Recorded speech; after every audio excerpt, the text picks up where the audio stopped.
So you're thinking about moving to Jacksonville, Florida? In this video, I'm going to show you around St. Augustine, Florida. I'm going to take you inside Google Maps. I'm going to show you the lay of the land, different things to do, different places to see, distances to areas like Jacksonville, the airports, and we're going to get after it right now.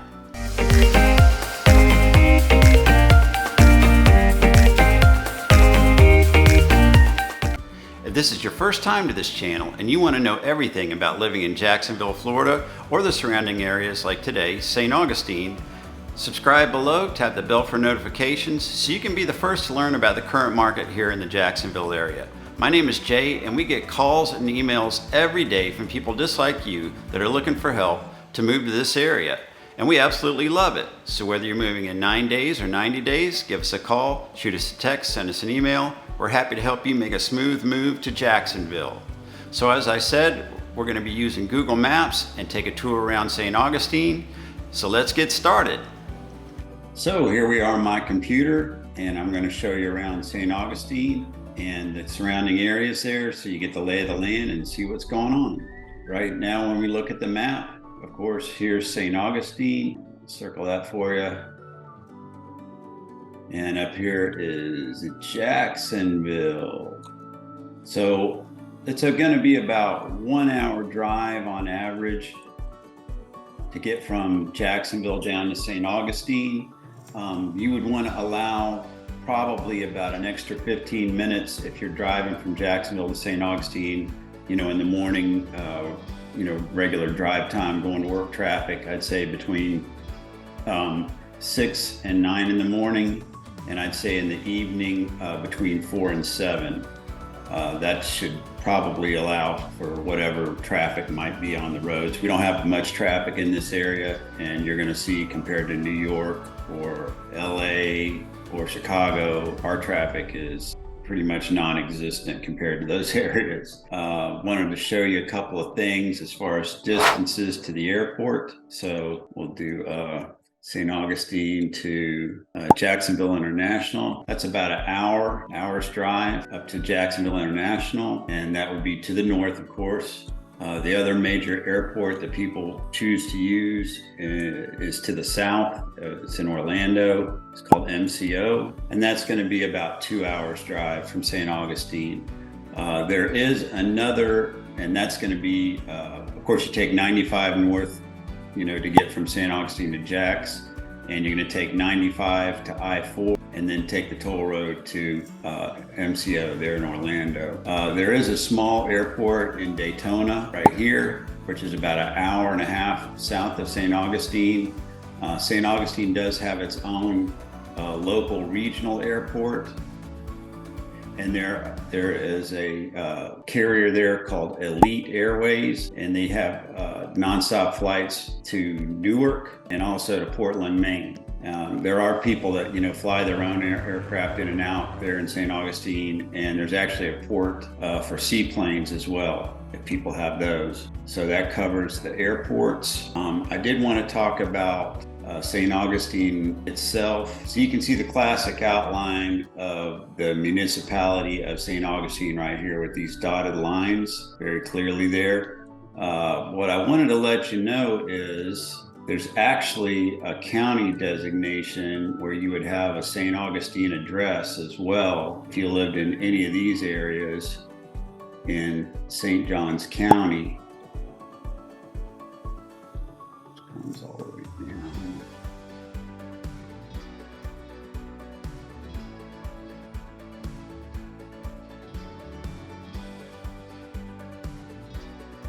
Basically, you would have a St. Augustine address all the way down here to where 206 comes across as well.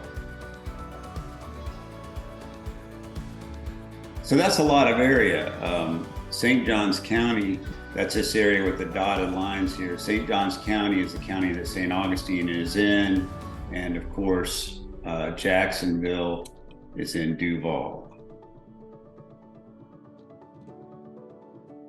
You hear them chanting Duval during all the Jaguars games. So let's dive in and take a closer look at St. Augustine. So up here in the northern part of St. Augustine, because I just explained that it does go up higher up into the county.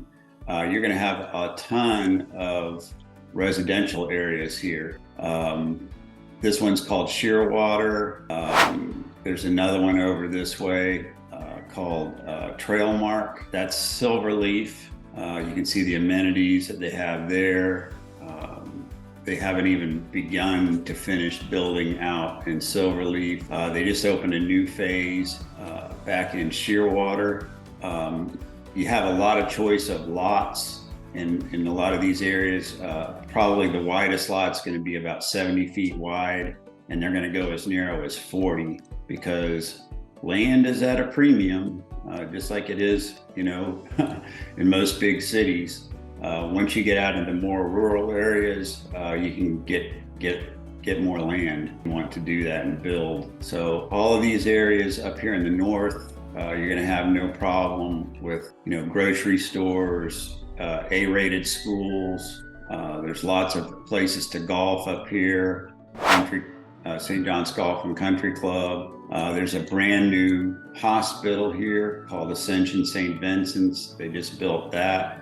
Just wanted to make sure you understand there's lots of resale as well as new construction housing available in all of these areas to the west of I-95 and to the east of I-95, all the way over here to US 1, as you can see right here. So as you head south, you're going to come to this area which is called World Golf Village. And there's a really nice golf course there called the King and the Bear. And there are many communities to live in, single family homes. There's 55 plus or active adult communities which are available in the northern part of the county, as well as here in World Golf Village area. Just wanted to make you aware of that. And the drive from, I'd say, the ocean area here all the way across to the river, you're looking at 20 minutes tops.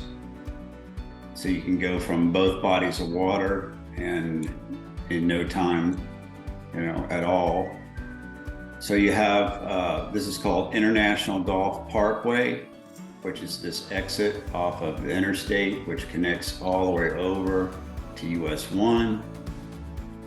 If you go west, it becomes over to Highway 16, which goes across the river into Clay County and Green Cove Springs over in here.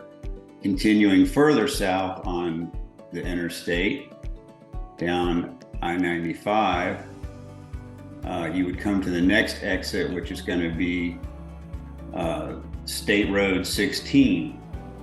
And wanted to make sure you know that, again, there's a ton of housing available in these areas. You're going to have some chain store restaurants, of course.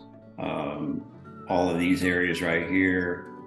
There's a really nice outlet mall up in here. And as you head east on Highway 16, lots of shopping, lots of independent restaurants. Continuing to head east. Eventually you're going to cross this body of water, which is the San Sebastian River, and you connect with US 1 again. I didn't want to miss this part. A lot of folks that live up in the Jacksonville area or that live in St. Augustine and they want to stay on the coastline here. This is A1A, which runs right off the ocean, and it connects all the way from St. Augustine area all the way up into the Jacksonville beaches. And of course, if you want to go beyond, there's a ferry boat that runs up here in Mayport, which goes up into, continuing all the way up to Fernandina Beach up here to the north. So I wanted to, everybody's interested in the classic St. Augustine area, which is going to be this historic area right here, where it says historic area. So there's some really nice shops and restaurants throughout these areas. A lot of artists have galleries. Um, but this is one of my favorite stops. Dose Coffee, great place to get coffee, tea, treats there. Beautiful views heading out over to the east. This is the Villano Bridge, which goes over to Villano Beach, and you have a Publix over there. I'm gonna really zoom in here. So St. Augustine relies very heavily on tourism. It's one of the most traveled cities in the whole United States. It's one of the premier vacation spots for families. I've actually went there when I was a kid with my parents, and I really, really enjoyed it. And I always thought, man, wouldn't this be a cool place to live? And I can tell you, it really is a cool place to live. There's something going on in St. Augustine literally every week of the year, year-round. You could spend years getting to know the area and never run out of things to do. But you look at all of these streets, this is all residential, mostly residential in through here where these buildings are. There's lots of, rentals that you can do if you wanted to rent an Airbnb and check out the area. There's also hotels, bed and breakfasts, lots of restaurants all down through here. This is San Marco Avenue, heading south. You got Lily's Cupcakes right here. Heading on south, you got famous Ripley's Believe It or Not. You've got a brand new Renaissance hotel that they built here. And what's interesting is it looks like it's an old hotel, but they actually built it to look old. It's a new hotel built to look old. This is the parking area, a huge parking garage right here that you can park in. And you can walk to all of these areas. This is, show you right here. This is where the fort is, famous fort. And I shot some video in front of that. You'll see that in my St. Augustine vlog. There's been several flags that have flown over that fort. You go there, you'll hear cannons. You'll see people dressed in the period attire. It's really cool. You'll love it. So continuing within the historic area here, I want to show you, let's find it, St. George Street, which is, there it is, St. George Street right here. This whole entire street is full of shops, restaurants, just awesome to walk this whole area right here up St. George Street. This is where a really cool cathedral is, Governor's House and Cultural Center, another really cool area. This area right in here is where they have the Night of Lights, and that goes on for 2 months. It starts in November and runs into the first of the year. It stops in January, but you go there every night and the whole entire area is lit up beautifully with lights. It's definitely worth checking out. I will try to shoot some video of that area once the Nights of Lights is going on. This is the Bridge of Lions right here. That is a drawbridge, which means it opens and closes. And so sailboats can pass under it, and higher boats, with masts, can go underneath of it. And once you go across this bridge right here, you continue on Anastasia Island, and it runs on to the beaches. So I want to make sure you also know that there are there's grocery stores throughout St. Augustine area. There's a Home Depot here. There's also a Lowe's. And there is a hospital here, Flagler Hospital, right here in St. Augustine as well. You got the Matanzas River that flows all the way south. You got a Walmart, Publix. This road right here, County Road 207, which goes east and west, this loaded with new construction, residential areas all through here. This area of St. Augustine is called St. Augustine South. Very nice area, pretty heavily residential. Very few communities in there have HOAs. So just to make a note of that, that's definitely a positive for folks that don't want HOAs. Of course, HOAs exist for a reason. And, we can talk about that as well. Heading on south, you come to this area called St. Augustine Shores, another real heavily, built residential area in through here. As you head on south on US 1, you're going to come to this road called County Road 206, and you can go east on this road all the way out and go across to Crescent Beach. Beautiful areas through here. You're going to have some houses that are probably going to be on some larger lots through these areas right here. I did want to let you know that there's a Pedro Menendez High School, public high school down here, and St. Augustine High School is on the north end of town, right here.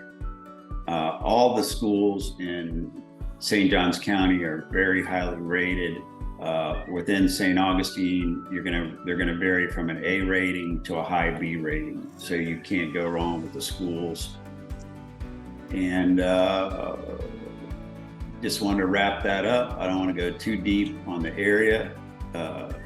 We can definitely talk about, St. Augustine more. Wanted to let you know, if you're looking to move in 9 days or 90 days, give us a call, send us a text, shoot us an email. We're happy to help you make a smooth move to St. Augustine. If you've got any questions, feel free to reach out to me. And until next time, hope to show you around town.